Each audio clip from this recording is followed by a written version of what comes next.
네, 안녕하십니까. 오늘 이재명 당대표 기자간담회 사회 맡은 대변인 박승준입니다. 지금부터 이재명 당대표의 기자간담회를 시작하겠습니다. 먼저 이재명 당대표의 말씀이 있겠습니다.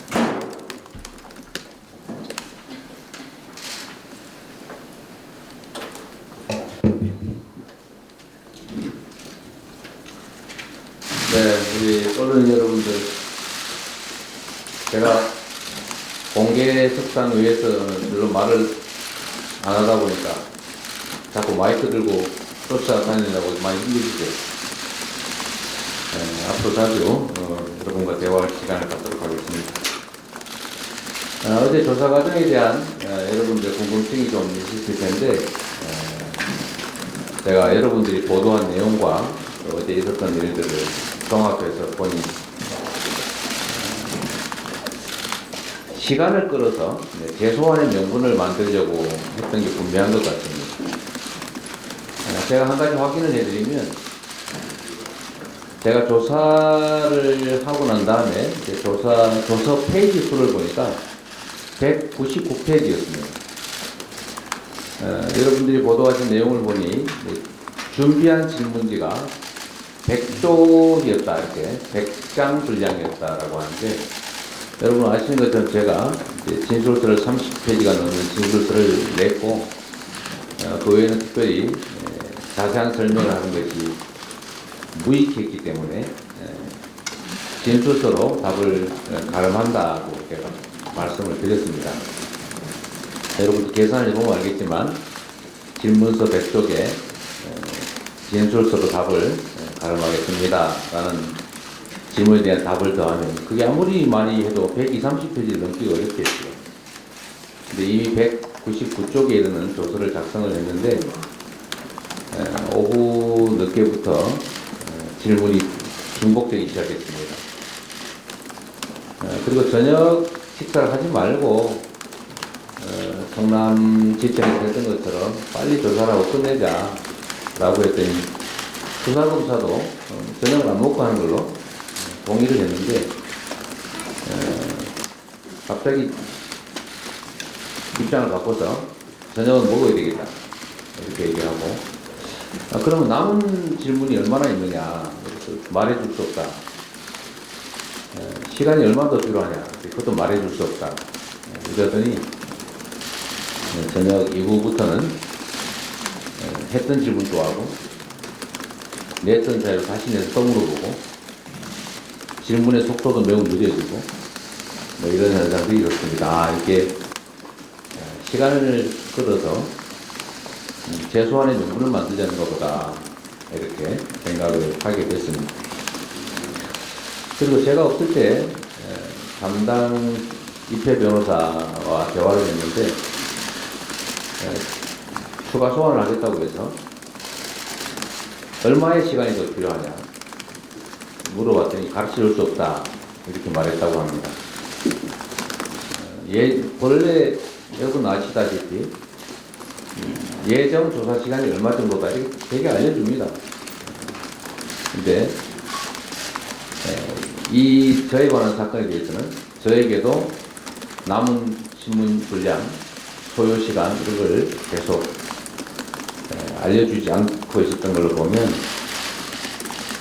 추가 소환에 목표를 두고 사실상 충분히 신문을 완료할 수 있음에도 불구하고 시간을 일부러 끌어서 추가 소환이 필요하다는 명분을 만들었던 것으로 판단이 됩니다.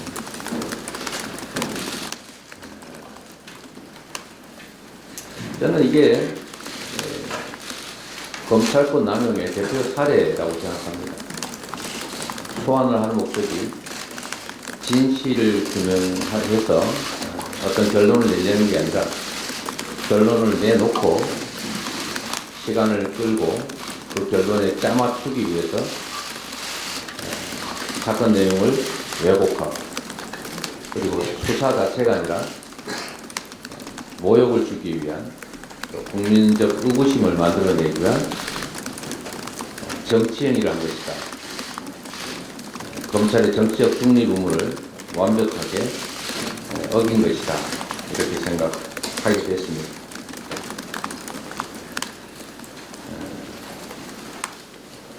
그리고 또 한 가지 이제 말씀을 드리면, 여러분께서도 상식적으로 판단해 보시면 되겠습니다. 설명은 복잡하니까 비교를 한번 해보겠습니다. 부산 LCT라고 하는 게 있습니다. 부산 도시공사 소유 토지인데, 도시공사가 민간에 원가에 팔았습니다. 민간에 건축 허가를 내줘서 개발 이익을 100% 민간이 다 차지했습니다. 약 1조 원 정도 된다고 합니다. 대장동은 원래 그렇게 하려고 했던 것을 제가 막아서 사업 당시에 예정 이익 6,200억 정도 중에서 4,700억을 저희가 환수한 거죠. 사업자에게 1,800억 정도가 귀속됐습니다. 그리고 추후에 저희가 추가 부담을 1,120억을 더 시켰기 때문에 우리 몫이 5,503억이 됐고, 민간 사업자 예정 수익은 1,800억 정도 돼서 약 70% 넘게 공적으로 환수한 겁니다. 검찰은 왜 그것밖에 환수하지 못했냐? 땅값이 오를 걸 왜 예상하지 못했냐? 그런 예상을 하지 못했으니, 또는 업자들과 결탁을 한 것 아니냐, 업자들이 이익을 도모한 거 아니냐라는 이유로 배임죄라고 합니다. 그럼 LCT는 무슨 죄가 됩니까? 한 푼도 환수하지 못했습니까? 또 LH가 임대사업을 하려다가 포기했던 양평 공흥지구, 그건 대통령의 장모께서 100% 민간개발 허가 받아서 개발이익 100% 다 갖지 않았습니까? 양평은 한 푼도 못 받았을 뿐만 아니라 원래 받아야 됐던 개발이익금 부과금인가? 부담금? 그것조차도 안 받은 게 문제가 되지 않습니까? 거기는 무슨 죄가 됩니까? 그럼 검찰에 제가 물어보려고 하는 거죠. 환수를 하면 배임죄가 되고, 환수를 아예 안 하면 배임죄가 안 됩니까? 그리고 땅값이 예측치보다 더 오를지, 예측보다 더 나빠질지 어떻게 합니까? 만약에 비율로 뭐 50%든 30%든 70%든 약정을 했다가 예측보다 경기가 나빠지면 수익이 줄어드니까 왜 보정액으로 안 했냐? 배임이다 이렇게 얘기할 겁니다. 하여튼 그런 건 정도로 보면 억지가 분명하다.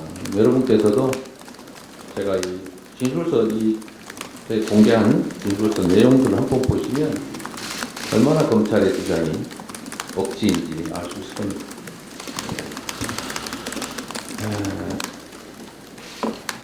저는 지금 우리 대한민국이 검사의 나라로 바뀌어가고 있다고 생각합니다. 국민의 나라에서 검사를 위한, 검사에 위한 검사의 나라가 되어가고 있다.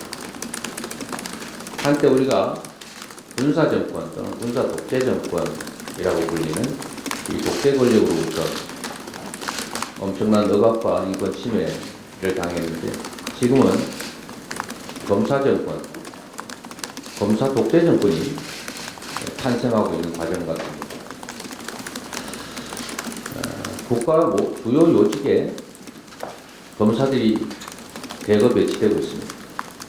마치 군사정권 시대에 유신 사무관들이 국가 주요 부서에 배치됐던 것을 상기시킵니다.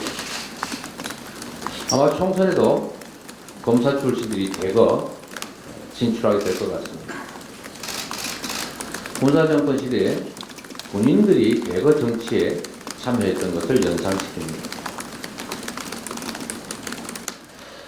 군인들이 가진 폭력적 권력을 국민들을 향해 행사하면서 공포 정치를 했습니다. 검사들이 가진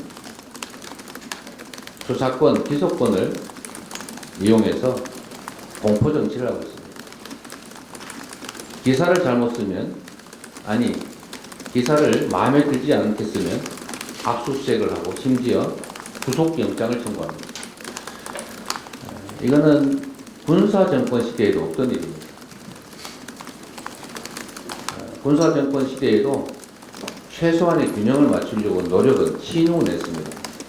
그러나 검사 독재 정권에서는 그런 최소한의 배려나 고려도 하지 않습니다.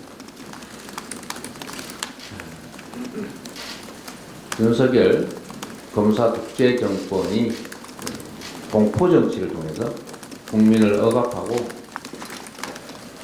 또 야당을 말살하고 검사 독재 정권 중심의 장기 집권을 꿈꾸고 있는 것이 아니냐는 의심이 듭니다. 심지어 여당 안에서도 제거 작업이 시작되고 있다는 생각이 듭니다. 추가 소환에 대한 여러분들의 질문이 계속 이어지고 있어서 제가 말씀드리겠습니다. 참으로 억지스럽고 검찰권을 이용해서 진실을 발견하는 게 아니라 기소를 목적으로 조작을 하고 있습니다. 참으로 옳지 않은 일이지만 결국 제가 부족해서 대선에서 패배했기 때문에 그 대가를 치르는 것이라고 생각하고 모욕적이고 부당하지만 패자로서 오라고 하니 또 가겠습니다.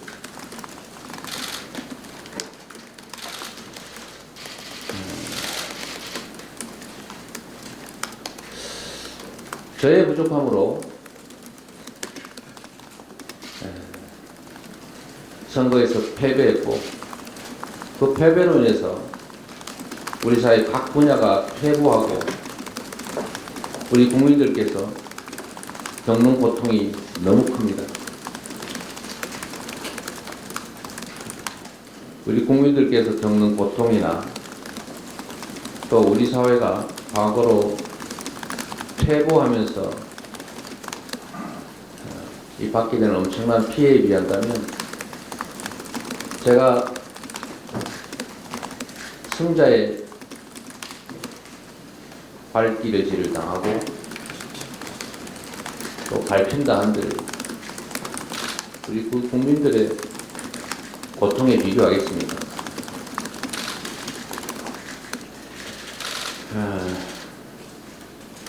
그렇게 간절하게 저를 재차 소환하고 싶어 하니 또 가겠습니다. 대신에 제가 다시 한번 부탁드립니다. 우리 저번에 총장님도 오지 마시라고 제가 그렇게 말씀드렸는데 굳이 또 안타까워서 오셨는데 우리 의장님도 마찬가지, 우리 이모경 의원님도, 박성준 의원님도, 우리 안영철도 오셨던데요. 이번에는 정말로 오지 마십시오.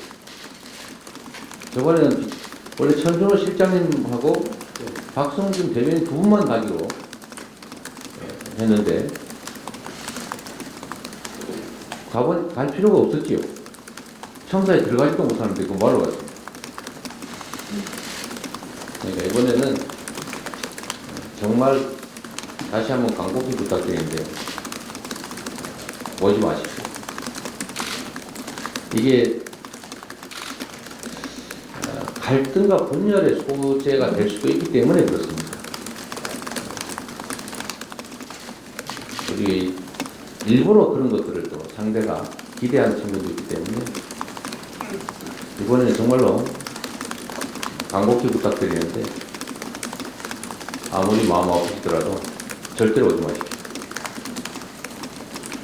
그리고 지지자 여러분들도 마찬가지입니다. 진짜 여러분 그 엄동설한 그날 막 또 유난히 추운 그날 새벽부터 아니 뭐 전날부터 밤새고 조사가 끝나는 그 늦은 시간까지 그렇게 고통받는 거 보기 너무 안타깝습니다. 저하고 변호사하고 갈 테니까 그 추운 날 너무 고통받지 마시기 바랍니다. 네, 여러분들 또 의문이나 궁금증도 있으실 테니까 질문하시면 제가 답을 드릴 텐데 가급적이면 뭐 그러지 않으실 걸로 보이시는데 결국 이 사건은 기소됩니다. 답정 기소 아닙니까? 기소하기 위해서 명분을 만드는 중이고 또 어떤 제가 해명을 하더라도 기소할 뿐만 아니라 합리적 설명을 하면 그 합리적 설명을 깨기 위한 조사를 합니다. 제가 이미 겪어본 일이죠. 그래서 여러분께서도 너무 세부적인 법정에서 다툴 사안들에 대해서 그 관심을 조금만 줄여주시길 부탁드립니다. 네, 그럼 기자 질문하실 때는 본인의 소속과 이름을 말씀해 주시면 감사하겠습니다. 먼저 좀 손을 들어주실까요? 네, 우리 연합뉴스라고 표시해놓은 건데. 정민주 기자. 네, 안녕하세요. 연합뉴스 전민주입니다. 그럼 출석을 이제 검찰 측에서 이틀 요구했는데 이틀 다 나가실 계획이신지 뭐 언제 나가실지랑 그리고 가게 되시면 다시 소환 조사를 받게 되시면 이번에도 그 서면 이제 냈던 진술서로 좀 가름을 하실 계획이신지 궁금합니다. 이틀간 나오라고 했던가요?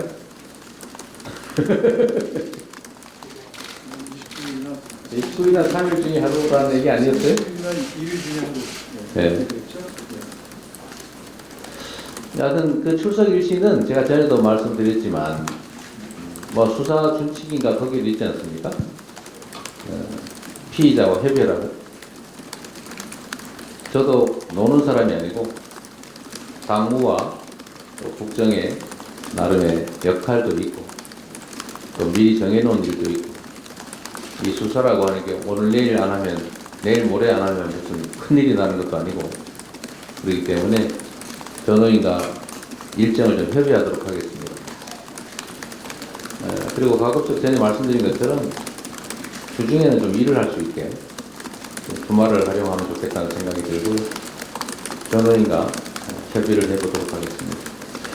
그리고 이 사건에 대해서는 이미 충분히 제가 드릴 말씀 다 드렸습니다. 여러분 보신 것처럼 이 안에 있지 않습니까? 이 안에 있으니까 여러분도 충분히 이해하는 것처럼 또 검찰은 검찰대로 증거로 이 사건에 접근하면 되지 저를 괴롭혀가지고 저를 압박해서 제가 말하는 것 외로는 입증을 할 수 없는 상황이라면 그것도 문제 아닙니까? 앞으로 수사에 어떻게 임할지는 그때 가서 결정할 텐데 기본적으로 제가 드릴 말씀은 진술할 내용 이 안에 다 들어있다 이렇게 말씀드리겠습니다. 네, 다음 질문 받겠습니다. 잠깐만요. 잠깐 부연 설명을 하면요. 아까 전 기자 물어보셨는데 저희가 알고 있기로는 대표님께서 검찰 조사 출석하셔서 나오기 전에 검찰에서 먼저 언론을 통해서 또 추가적인 소환이 필요하다 이렇게 이제 언론을 통해서 저희도 그걸 접했습니다.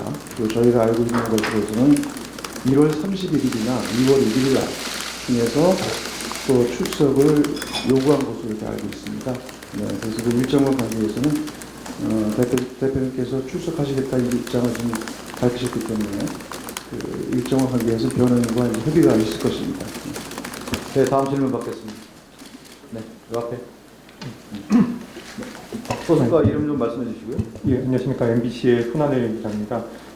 대표님께서 어제 비공개 최고위원회의를 3시간 10분 동안 개최를 하셨는데 그 이후에 이제 장외투쟁을 암시했다, 초강경 모드로 전환했다 뭐 이런 보도들이 많이 나오고 있습니다. 그리고 요거에 대해서 해석도 이제 당사자별로 많이 엇갈리고 계셔서 이걸 장외투쟁이라고 볼 수 있는지 그리고 초강경으로 전환한 이유가 뭔지, 어제 3시간 10분간의 최고위에서 뭐 어떤 기류와 좀 발언들이 있으셨던 건지 궁금합니다. 저는 뭐 총장께서 말씀을 좀 해주시죠. 네, 제가 좀 설명을 드리도록 하겠습니다.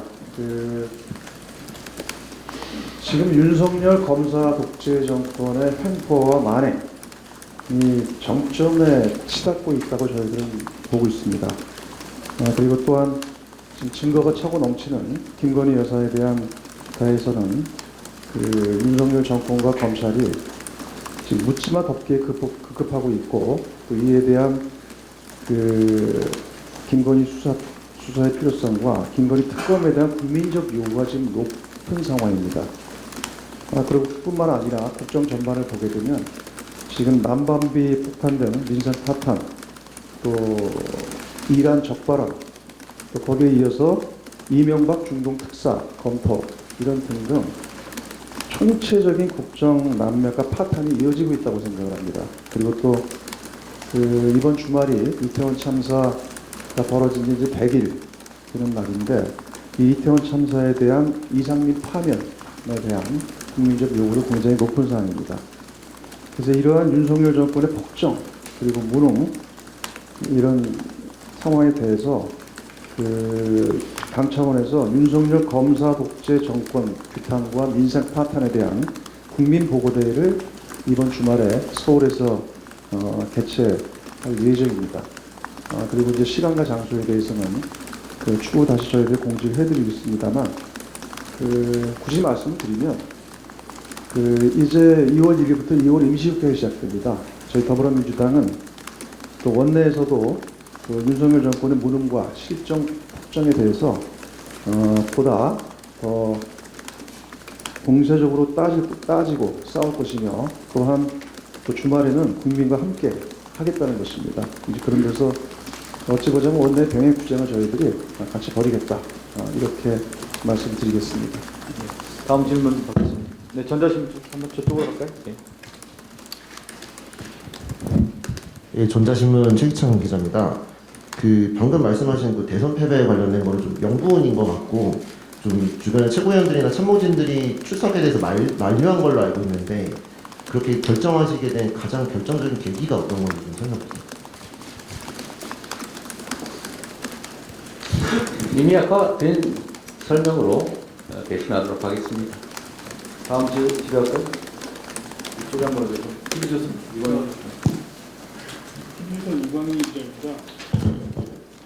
이광희 기자입니다. 일부 강성 지지층에서 검찰 출석을 이제 동행하고 아니면 미동행한 의원들을 이제 파악해서 엑셀까지 만들어서 이제 좀 자투치기 공세를 나섰는데, 여기에 대해서는 대표님께서 어떻게 보시는지?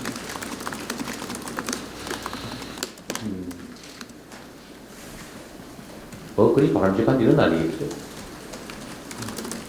그래서 오지 마시는 게 좋겠다는 말씀드립니다. 다음 질의 좀 받을까요? 가운데 가고 또 저쪽 가고 해서 한 3분 정도만 더 받고 기자회견을 좀 마무리할 것 같습니다. 대표님 좀더 더 하실까요? 할까요? 네. 대표님 그렇게 하겠습니다. 그러면 가운데 이상원 기자. 네. 이대리 이상원 기자. 네, 이데일리 이정원 기자입니다.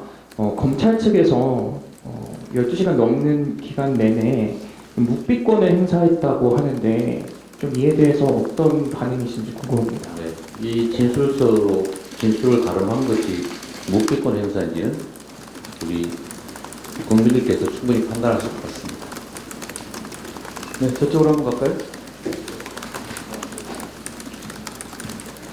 네, 이런 질문도 좋은데 가급적이면 좀 본질적인 것들에 대한 논의를 좀 하는 게 낫지 않겠습니까?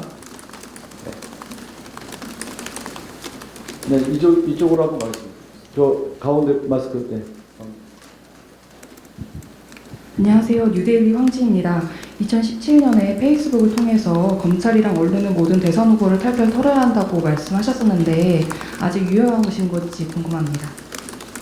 네, 언어에는 의미가 있지요. 충분한 검증이 필요하다는 의미하고 보복을 위해서 조작을 해도 된다라는 건 좀 다른 겁니다. 네. 이쪽에 한번 어때요? 오마이뉴스. 네. 박소희 기자. 안녕하세요, 대표님. 오마이뉴스 박수입니다. 아까 시간 끌기가 의심되는 재수한 명분삭 자제이란 말씀하시면서 조금 다른 맥락에서 총선 언급을 하셨는데 직접 느끼시기에 지금 검찰의 수사 같은 부분들이 총선까지도 좀 염두가 된 정치적인 행보로 느껴지시는지 좀 궁금하고요. 그리고 보도가 나와서 확인을 좀 요청을 드리자면 어제 관련 진술서가 제시가 됐을 때 한 30분 정도 변호인하고 면담을 요청하시고 면담을 요청하신 다음에 이제 서면 진술서 제출한 거를 가름하겠다라고 말씀하신 부분이 있다고 보도가 나오는 내용이 있는 30분 뭐라고요? 변호인하고 대장동 관련된 진술서가 제시가 됐을 때 네. 대표님께서 잠시 좀 변호인하고 면담을 하겠다고 요청을 하시고 30분 정도 면담을 하신 후에 들어오셔서 다시 또 진술서로 가름하겠다 이렇게 하셨다는 보도가 나왔는데 전혀 뭐 사실이 아닌데. 그 부분은 전혀 사실이 아닌가요? 네, 30분 동안 딴 일 따로 그럴 시간은 없었습니다. 일단 뭐 총선 그 얘기는 글쎄 그렇게 말씀을 단정적으로 드리기는 어렵지만 제가 드리는 말씀은 지금은 과거와 달리 과거에는 이 정치적 색채를 가진 일부 검사들이 권력의 하수인 노릇을 했다. 예를 들면 군사정권의 하수인 노릇을 한다든지 아니 뭐 이승만 독재정권의 하수인 노릇을 하든지 이렇게 하수인 노릇을 하는데 지금은 검찰 권력 자체가 정치 권력이 되어버린 상태라는 것이죠. 권력 그 자체가 됐다. 그래서 정치 권력 유지 자체가 일부 검찰의 목표가 된 게 아닌가 그런 생각이 좀 들었습니다. 그렇지 않다면야 이렇게 이 정치적인 관점에서 또 정치적으로 사건 처리에 매달릴 수는 없는 것이다. 그런 생각을 하게 됐다는 것이죠.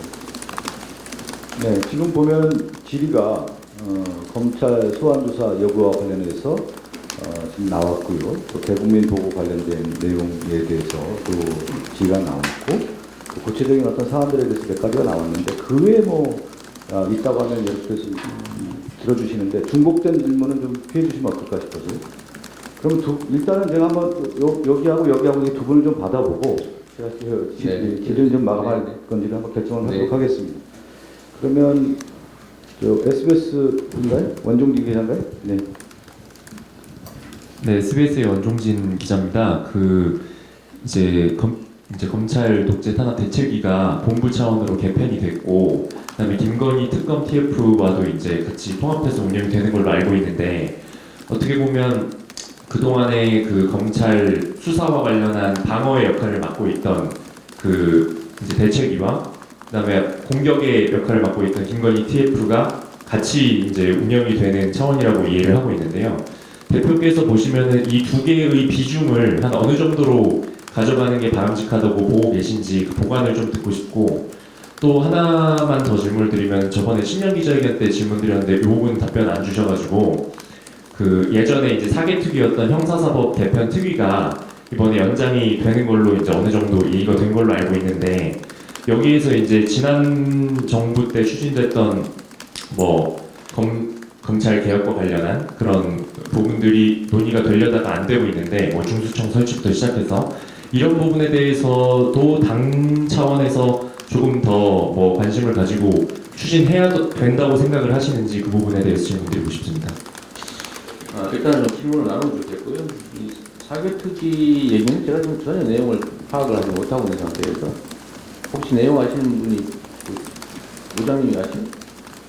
지금 사개특위 관련해서 저희가 답변하는 사항은 아닌 것 같고요. 저희가 추후에 관련된 내용에 나중에 좀 알아보도록 할게요. 알아서 원 기자에게 좀 알려드리겠고 앞에 부분에 대한 답변 좀 하도록 하겠습니다. 그거는 우리 총장께서 말씀 좀 전해 주시겠습니다. 네, 기구와 관계에서는 그 당내에 이런 기존의 검찰 독재, 정치 탄압이라든가 또 김건희 조사 TF 관내 이런 이제 여러 가지의 다양한 이제 기구들이 현재 구성이 되어 있습니다만 앞으로 이런 대책 기구들을 보다 집중적이고 효율적으로 대책들을 강구를 하고 또 우리가 필요할 때는 공세적인 대응을 하기 위해서 이런 대책 기구들을 보다 좀 더 추리고 강화하겠다는 생각을 갖고 있습니다.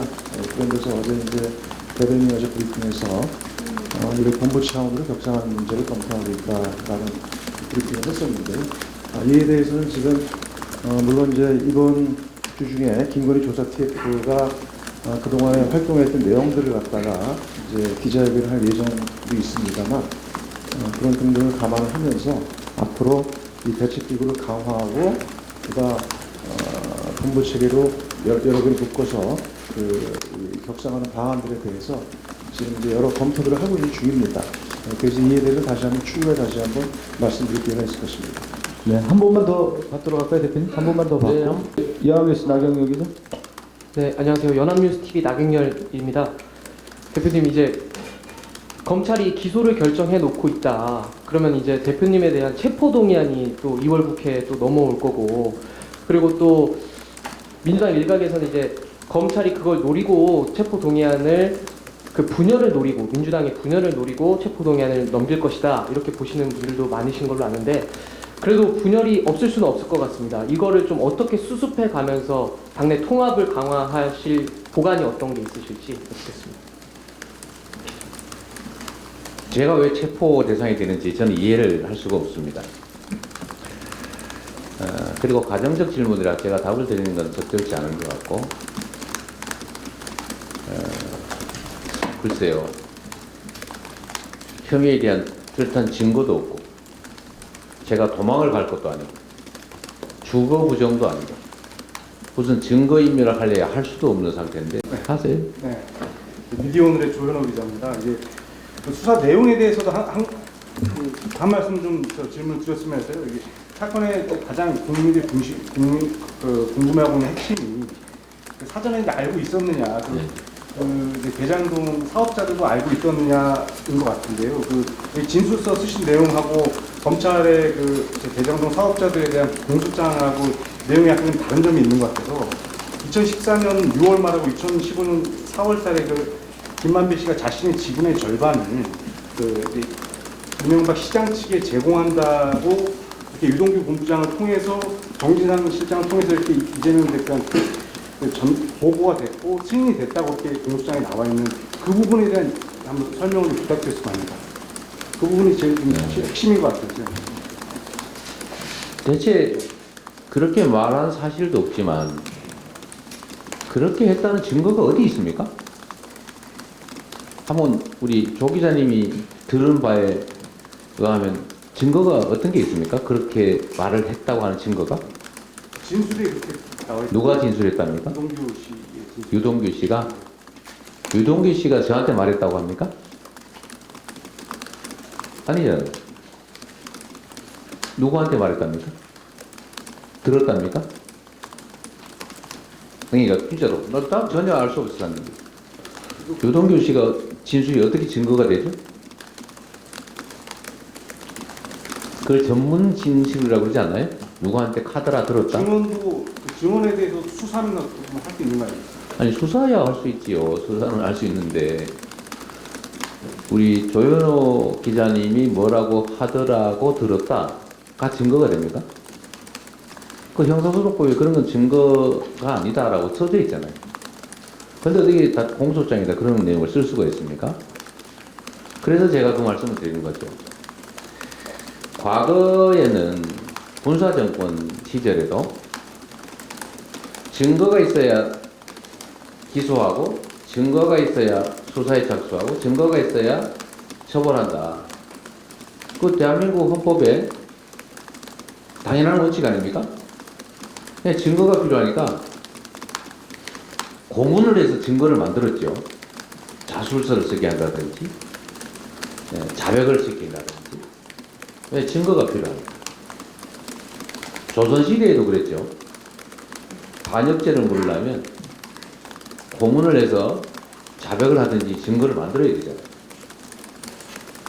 고문을 당하다 죽는 한이 있더라고요. 근데 지금의 검찰은 증거가 필요 없습니다. 그냥 그런 소문이 있다. 이게 기소의 이유가 됩니다. 이게 바로 법치주의 파괴죠. 검찰이 주장하고 언론이 쓰면 그게 증거가 됩니다. 그래서 이 나라의 헌정 질서가 파괴되고 있다는 것입니다. 제가 그런 얘기를 들은 바도 없고, 여러분 상식적으로 한번 생각을 해보세요. 2015년 2월에 사업자를 선정했는데 공모를 했어요. 공모를. 경쟁을 시켰다 그 말이죠. 그런데 주민대책위, 주민들의 개발 추진위원회, 그 뒤에 이 땅을 산 세력들이 대행이라는 이름으로 숨어 있었던 것 같은데, 그들이 요구했던 게 뭐예요? 첫 번째, 자기들이 땅을 이미 다 사놨으니까 환지해달라. 환지 사업을 해달라고 요구했잖아요. 두 번째로, 자기들이 산 땅을 개발구역으로 지정해달라. 자기들은 여기를 주로 샀으니까 이쪽은 빼고 이쪽을 개발지역으로 지정해달라. 남욱이 유동규한테 돈 뇌물 주면서 요구한 게 그거 아닙니까? 개발구역 지정을 자기들이 산 땅 중심으로 지정해달라. 세 번째 중요한 요구가 이런 거였죠. 만약 공동 개발을 하면 민간 사업 파트너를 자기들로 지정해달라. 그거 꼭 공모 경쟁 안 해도 됩니다. 지정하면 돼요. 그런데 남욱이 뭐라고 했습니까, 여러분? 여러분 법조 기자가 아니시니까 모르시겠지만, 남욱이 그렇게 진술했다고 하잖아요, 법정에서. 수억 대 뇌물을 주가면서 유동규한테 청탁을 했는데, 그 청탁이 하나도 통하지 않았다. 결론이 뭐냐면, 저는 원칙에 따라서 환지 안 하고 강제 수용했습니다. 강제 수용하면 땅 사는 사람들 어떻게 됩니까? 투기한 사람들? 그냥 시가로 보상받으니까 손해보겠죠. 망하는 거예요. 그 다음에 전체 구역을 제가 사업구역으로 지정하는 바람에 그 사람들이 원하는 지역이 지정되지 않았어요. 세 번째로 공모를 했기 때문에 민간 사업자로 지정되고 싶었던 그들은 닥쳤던 개가 된 겁니다. 상식적으로 생각해 보세요. 환지도 안 됐고, 그들이 주로 매입한 땅만 지정해달라는 것도 안 됐고, 민간 사업자로 이미 지정해달라는 것도 안 돼서 공모했고, 그래서 이 공모를 해서 이 공모에서 떨어지면 망하는 거예요.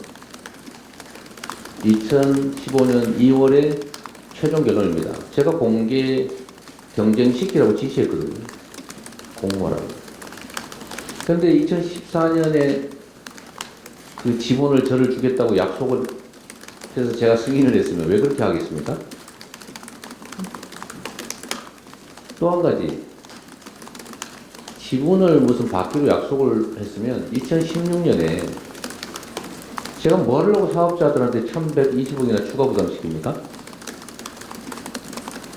제가 제 이익을 제가 뺏었다 그 말입니까? 상식적으로? 논리적으로 말이 안 되죠. 조 기자님은 어떻습니까? 잠깐만요. 2014년 14년 잠깐만요.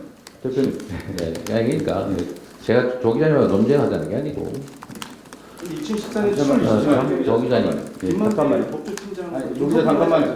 조기자 잠깐만요. 그 인터뷰를 했기 때문에 그런 의심이 있는 거는 자, 의심할 수 있는 거 아닙니까? 잠깐만요. 그래서 조 기자님한테 질문을 잘 안 지키려고 하는 거예요. 그래서 이해하시고 잠깐 제가 얘기 중이지 않습니까? 그래서 여러분도 상식적으로 생각을 해보면 어쨌든 이렇게 제가 설명할 수 있는 기회를 주셔서 감사한데, 이런 객관적으로 서로 양립할 수 없는 상황들을 어떻게 엮어가지고 배임죄라고 하는 것 자체는 저는 이 검찰의 기소 자체를 목적으로 한 과도한 짜깁기 또는 조작이라고 생각할 수밖에 없는 거죠.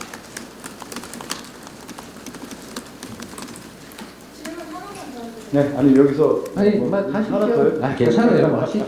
오늘 그래 알겠습니다. 네, 안녕하세요. 신화일보 강민정 기자입니다. 이제 이 사건에 대해서 국민의힘 측은 사법적으로 다툴 사안이다. 왜 자꾸 이거를 정치 논쟁으로 이어가느냐 이렇게 비판을 하고 있는데요. 이에 대한 대표님의 입장이 궁금합니다. 제가 하고 싶은 얘기죠. 왜 단정합니까? 국민의힘? 정치 논쟁으로 만든 게 국민의힘 아닌가 싶은데요. 바로 그렇습니다. 객관적으로 실체를 보고 우리 언론인들께서도 물론 정치부니까 정치적 공방만 취재 대상인지 몰라도 그래도 최소한 좀 실체에 접근해서 판단해 주시기를 좀 부탁을 좀 드리고 싶어요. 기본적으로 정치인의 발언이라고 하는 것은 말이 돼야 되지 않습니까? 기본적으로 말이 돼야죠. 근데 지금 국민의힘이 일방적으로 주장하는 것들을 보면 단정하고 있지 않습니까? 정치 공세를 하고 있는 거죠. 사법 문제라고 하면서도 정치 문제로 만드는 게 바로 국민의힘입니다. 저는 이 사건의 실체들을 좀 들여다볼 필요가 있다고 생각합니다. 그리고 상식적으로 판단을 하고 난 다음에 얘기하는 게 맞겠다. 그런 생각이 듭니다. 네. 뭐 또 마무리 하는 그래도 뭐 어차피 하는 김에 길에 자꾸 마이크 들고 쫓아다니시는 분들이 최소화되게 말씀하시죠. 예, 뉴스 홍련호 기자. 예.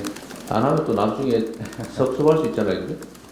네, 대표님 뉴스 송년입니다. 그 김건희 여사 특검에 대해서 저희가 보호성으로 말은 많이 했는데 좀 구체적으로 어떤 계획이 있으신지 궁금합니다. 네, 그거는 오늘의 주제와는 좀 동떨어져서 다음 기회에 하도록 하겠습니다. 네, 그러면 한 번만 더 딱 받고 대표님 네, 하십시오. 네, 말씀. 여기는 좀 질문을 했고요. 아, 했네는 하지 네, 마시고. 그리고 네. 저기 KBS 이유미 기자님. 네. 오늘 아침에 그 최고위원회의에서 나를 검찰청원만 부르지 말로 용산으로 불러달라고 하시면서 다시 이제 요청을 하셨잖아요. 근데 이제 당에서는 정치탄압 대책위도 본부로 격상하면서 그쪽에 어떤 그 강도는 점점 높아지고 있는데 대표님께서 이제 또 대통령실로 불러서 민생에 관련된 논의를 하자고 하시는데 어떻게 보면 양립 가능하다고 이제 민주당에서는 얘기하는 것 같고 저쪽에서는 이제 안 된다는 거잖아요. 그런 부분에 대해서 계속 답변이 없을 경우에 어떤 좀 계획을 갖고 계신지. 정치를 하는 이유는 정치 세력 자신들의 이익을 추구하는 게 목표가 아니지 않습니까? 정치는 국민을 위해서 하는 것이고 또 정치인들이 가진 힘도 모두 국민으로부터 부여받은 것인데 자신들의 정치적 이익을 위한 정쟁도 안 할 수는 없겠지만 그럼에도 불구하고 언제나 민생과 국정을 챙겨야죠. 싫다고 안 합니까?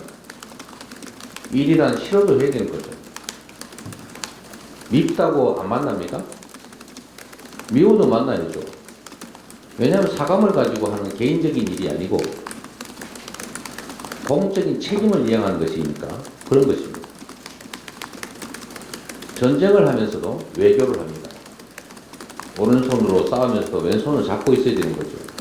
왜냐하면 우리는 적이 아니기 때문입니다.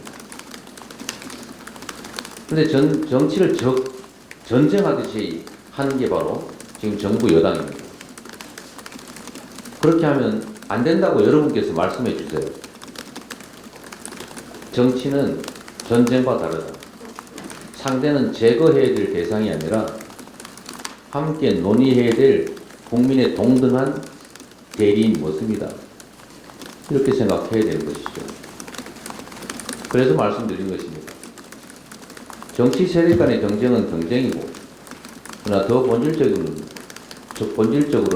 국민의 대리인이기 때문에, 국민의 공복이기 때문에, 국민을 위해서 뭘 할 것인가, 국가를 위해서 뭘 할 것인가를 끊임없이 논의해야 되는 것입니다. 우리가 부탁하는 게 아니지 않습니까? 국정의 동반자로서 또 국정의 한 부분을 맡고 있고 또 국회의 다수당으로서 책임을 나눠 갖고 있기 때문에 당연히 국정을 위해서는 서로 논의해야 합니다. 논의하기 위해서 만나야 하는 거죠. 그 말씀을 끊임없이 드리는 겁니다. 우리가 정쟁을 하는 속에서도 민생을 챙겨야 되고 또 국정을 책임져야 하기 때문에 그 국정을 논의하자라고 하는 것이죠. 대표님 여기서 네. 마무리하시는 것부터 하겠습니다. 마무리해요? 예, 여기서 한 50분간 진행했고 핵심적인 질문들은 다 나왔거든요. 또 다음에 또 기자간담회 또 예정돼 있으니까요. 또 기회가 있을 때 또 마련하도록 하겠습니다. 다 하셨죠?